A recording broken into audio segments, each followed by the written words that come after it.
सेना को अपनी जमीन से उखाड़ फेंकने के लिए यूक्रेन ने भी अपनी पूरी ताकत झोंक दी है। यूक्रेन के कई शहरों में मिसाइलों, बमों और टैंकों से हमले हो रहे हैं, तो कुछ इलाकों में यूक्रेन की फौज इस हमले का मुंहतोड़ जवाब देती हुई नजर आ रही है, जिनकी कुछ तस्वीरें यूक्रेन की सेना की तरफ से जारी की गई, जिनमें एक तस्वीर में दिखा कि आसमान में मंडरा रहे रूस के एक हेलीकॉप्टर पर यूक्रेन के फौजियों ने रॉकेट लॉन्चर से हमला बोल दिया, जिसके बाद उससे आग की भयानक लपटें उठती नजर आई और वो हेलीकॉप्टर धुआं फेंकता हुआ सीधे जमीन पर आ गिरा। इसके बाद वहां काले धुएं का गुब्बार चारों तरफ फैल गया। ये तो कुछ भी नहीं, इन फौजियों ने बड़ी चालाकी से टैंकों पर सवार होकर एक शहर में दाखिल हो रहे रूसी सैनिकों को रास्ते में ही निशाने पर ले लिया। झाड़ियों में छिपकर बैठे यूक्रेन के फौजियों ने टैंक से गोले दागे, जिससे रूसी टैंक तबाह हो गए। गोलीबारी की वजह से वहां से आग के ऐसे शोले उठे कि देखने वालों के रोंगटे खड़े हो गए। वो इलाका पूरी तरह आग और धुएं से ढक गया। जान बचाने के लिए बाकी बचे रूस के सैनिक अपने टैंकों के साथ वहां से भाग खड़े हुए, क्योंकि यूक्रेन की तरफ से छिपकर हो रहे हमले के आगे रूस के सैनिक भी टिक नहीं पाए। दावा है कि जंग के दौरान कुछ जगहों पर रूस के फौजियों पर यूक्रेन के सैनिक टूट पड़े, जिसकी कुछ तस्वीरें यूक्रेन के रक्षा मंत्रालय ने जारी की। बताया गया कि ये मिकोलाइव शहर की सड़क की तस्वीर है, जहां एक दिन पहले सीधी लड़ाई हुई तो रूस के सैनिकों को पीछे हटना पड़ा और जो पीछे नहीं हटे उन्हें रॉकेट लॉन्चर से टैंक समेत उड़ा दिया गया, जिसके बाद सड़क पर हर तरफ युद्ध का भयानक मंजर नजर आया। सैनिकों के शव और टैंक सब इधर उधर बिखरे दिखे। जवाबी कार्रवाई से गदगद ज़ेलेंस्की ने वीडियो के जरिए अपने सैनिकों का हौसला बढ़ाया। Це хлопці 18-20 років. इसके साथ ही उन्होंने रूस के हर हमले का जवाब देने की बात भी कही। यूक्रेन में रूस के हमले को देखते हुए वहां से नागरिकों की दूसरे देशों की तरफ पलायन तेज हो गया है। जल्द से जल्द लोगों में यूक्रेन छोड़ने की होड़ है, जिसके चलते रेलवे स्टेशन पर भारी भीड़ है। मिल रही जानकारी के मुताबिक यूक्रेन के नीप्रो शहर में रेलवे स्टेशन पर लोगों की भारी भीड़ जुटी। लोग ट्रेन पकड़ने के अपने अवसर का इंतजार करते हुए बाहर खड़े नजर आए। यूक्रेन के एक विपक्षी नेता ने तो यहां तक दावा कर दिया है कि ज़ेलेंस्की यूक्रेन छोड़कर भाग गए हैं और वो पोलैंड में अमेरिकी दूतावास में छिपे हुए हैं। एक दिन पहले रूस की मीडिया ने भी ऐसा ही कुछ दावा किया था। और अब फिर राष्ट्रपति वोलोदिमीर ज़ेलेंस्की के देश छोड़ने की खबर आई। यूक्रेन के विपक्षी नेता और रूसी मीडिया ने दावा किया कि ज़ेलेंस्की पोलैंड के अमेरिकी दूतावास में छिपे हैं। ये दूतावास यूक्रेन की राजधानी कीव से करीब 780 किलोमीटर दूर पोलैंड की राजधानी वॉर्सो में है।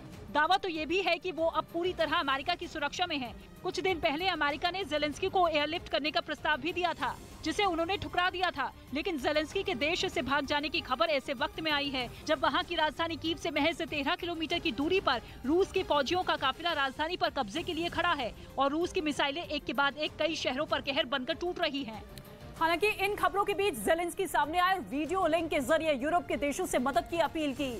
इसके साथ ही यूक्रेन ने विपक्षी नेता और रूस के ज़ेलेंस्की के देश छोड़ने के दावों को झूठा करार दिया।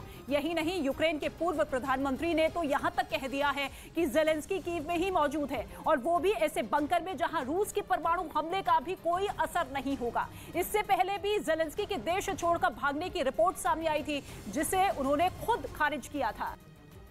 यूक्रेन पर हो रहे रूस के हमले का एक और वीडियो सामने आया। इस वीडियो में यूक्रेन के एयर डिफेंस ने रूस की एक मिसाइल को मार गिराया। रात के वक्त बनाए गए इस वीडियो में एक मिसाइल ने हवा में ही धमाका होता हुआ दिखाई दिया। ये धमाका इतना तेज था कि रात को अंधेरे के बावजूद पूरा शहर धमाके की रोशनी से जगमग हो गया। हालांकि जमीन के ऊपर ही धमाका होने से इस मिसाइल का जमीन पर कोई असर नहीं हुआ और यूक्रेन की सेना ने मिसाइल हमले को नाकाम कर दिया।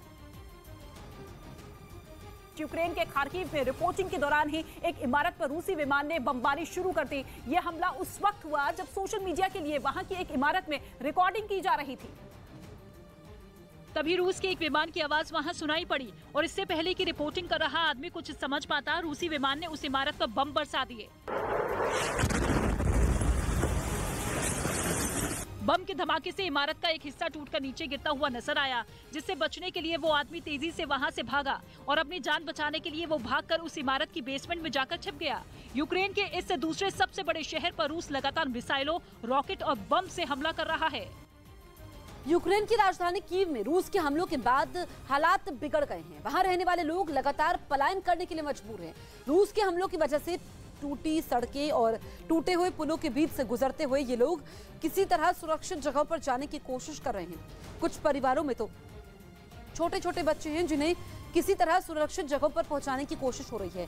हालांकि यूक्रेन की सेना आम लोगों की मदद में भी जुटी हुई है, लेकिन इन हमलों के बाद पूरे शहर के हालात बेहद खराब हैं। हर तरफ टूटी इमारतें, टूटे पुल हैं, सड़कों पर बर्बाद हो चुकी गाड़ियां हैं और ऐसे में हर कोई अपनी जरूरत का सामान लेकर जान बचाने की जद्दोजहद में जुटा हुआ है। Ну, потому что сильно бомбят. То есть вы все это время ждали и сегодня же? Да. Ждали, а потом начала авиация. Очень сильно авиация нас убивает. И очень страшно. Сверху? Да, сверху, с неба. Ну там житловий комплекс наш. І наш будинок якраз біля Житомирської траси, там де є така. और इसी तरह रूसी सेना ने यूक्रेन के चर्निव शहर में कब्जे के लिए हमले लगातार तेज कर दिए हैं। वहां रूसी मिसाइल, रॉकेट और बमों का हमला दिन रात जारी है। जिसकी एक तस्वीर चर्निव के एक इलाके से सामने आई, जिसमें दिखा कि रूस ने एक इमारत पर बमबारी की, जिससे वहां भयानक धमाका हुआ। इस धमाके की रोशनी ने रात के अंधेरे को कुछ देर के लिए पूरी तरह खत्म कर दिया। इसकी गूंज चर्निव में कई किलोमीटर तक सुनाई पड़ी। इस बीच यूक्रेन की सेना ने एक वीडियो भी जारी किया, जिसमें दिखा कि रूस ने चर्निव के एक दूसरे इलाके में रॉकेट से हमला कर जमीन पर बड़ा गड्ढा बना दिया। इस धमाके के बाद उस गड्ढे में लगी आग कई घंटों तक जलती रही। इसके आसपास की कई इमारतों को भी हमले से भारी नुकसान पहुंचा। उस इलाके के ज्यादातर मकान खंडर की तरह दिखाई दिए। इस दौरान वहां राहत और बचाव का काम भी जोर शोर से जारी रहा। इसके साथ ही दमकल कर्मी अलग अलग इलाकों में लगी आग को बुझाने में जुटे रहे। वहीं चर्निव शहर में कई जगह पर रूसी मिसाइलें जहां तहां गिरी नजर आईं। यूक्रेन पर रूस के हमले से यूक्रेन के शहरों में बड़ा नुकसान हुआ, लेकिन दूसरी तरफ यूक्रेन की सेना भी लगातार वीडियो जारी कर रूस को बड़ा नुकसान पहुंचाने का दावा कर रही है। ऐसा ही एक और वीडियो यूक्रेन की सेना ने जारी किया। इस वीडियो में दावा किया गया कि 2 रूसी पायलट यूक्रेन की सेना ने पकड़ लिए। वीडियो में दिख रहे 2 लोग रूस के पायलट बताए गए। इन दोनों की आंखों पर पट्टी बंधी हुई थी, जबकि दोनों हाथ भी बंधे हुए थे।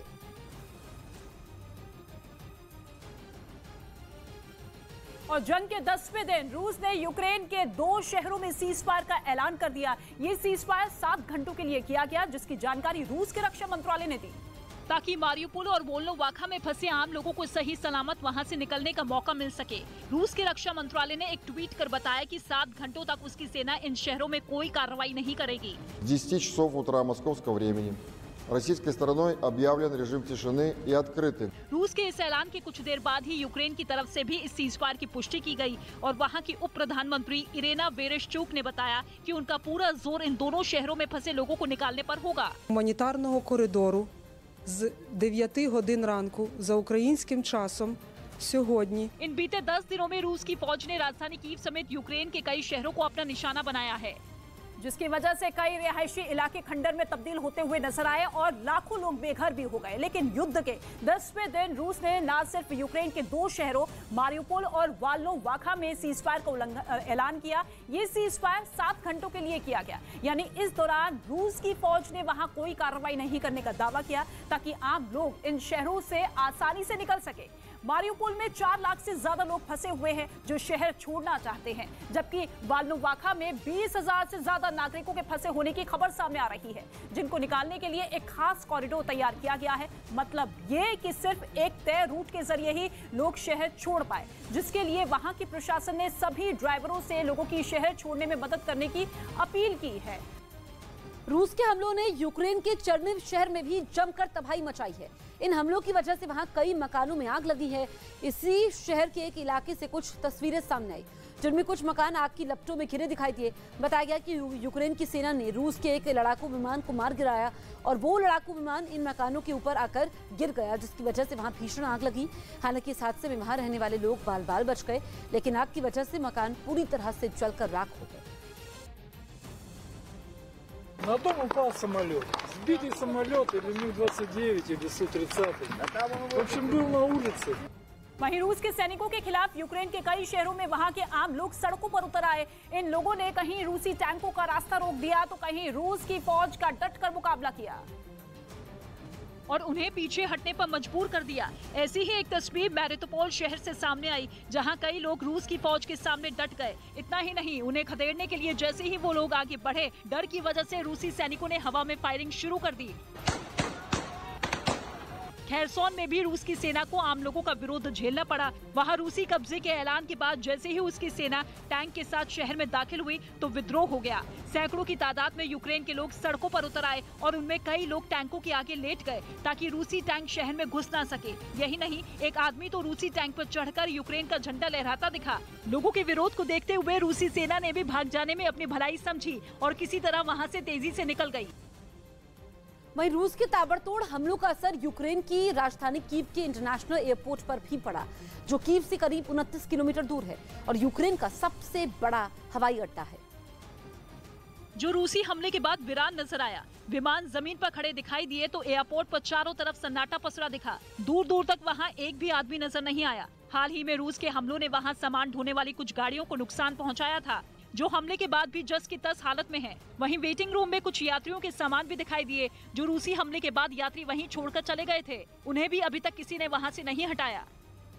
और इस बीच यूक्रेन की फौज ने रूसी सेना को राजधानी कीव की ओर बढ़ने से रोकने के लिए मोर्चेबंदी और तेज कर दी, जिसके कुछ वीडियो भी यूक्रेन की सेना ने जारी किए, जिनमें एक वीडियो में यूक्रेन के टैंक रूस की सेना को रोकने के लिए मुस्तैद दिखे, जबकि उसके कुछ जवान अपने हथियारों को हमले से पहले तैयार करते नजर आए। अपनी इन तैयारियों को लेकर यूक्रेन की सेना के एक अधिकारी ने जानकारी